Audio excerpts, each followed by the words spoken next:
कोंडागांव शहर में एक बड़े कपड़े दुकान में बड़े ही हाईटेक तरीके से चोरी की हुई है। हाईटेक इसलिए कि चोरों ने दुकान के सामान और रकम पर हाथ साफ किया, साथ में जाते जाते दुकान में लगे 11 सीसीटीवी कैमरा और डीवीआर भी साथ ले गए। चोरों के इस शातिराना अंदाज से मौके पर पहुंची पुलिस भी भौचक रह गई। शहर के बीचों बीच दहिया कलेक्शन में बीती रात अज्ञात चोरों ने धावा बोला।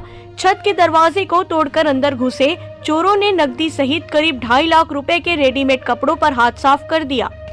घटना की जानकारी मिलने पर मौके पर पुलिस पहुंची। दुकान की हालत देख पुलिस का सर घूम गया। दुकान में लगे सारे कैमरे गायब थे।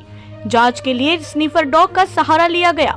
एसडीओपी निमितेश सिंह ने बताया कि चोरों ने दुकान में सेंधमारी के लिए बगल में बन रहे भवन का सहारा लिया। घटना स्थल पर पहुंचे एसडीओपी ने कहा, चोरों ने बड़े शातिराना अंदाज में चोरी की है। सबूत ना मिले इसके लिए दुकान में लगे सारे सीसीटीवी कैमरा और डीवीआर भी ले गए हैं। अब दूसरे टेक्निकल सिस्टम का सहारा लेकर चोरों को बहुत जल्द पकड़ लिया जाएगा। कोंडागांव से राम कुमार भारद्वाज की रिपोर्ट।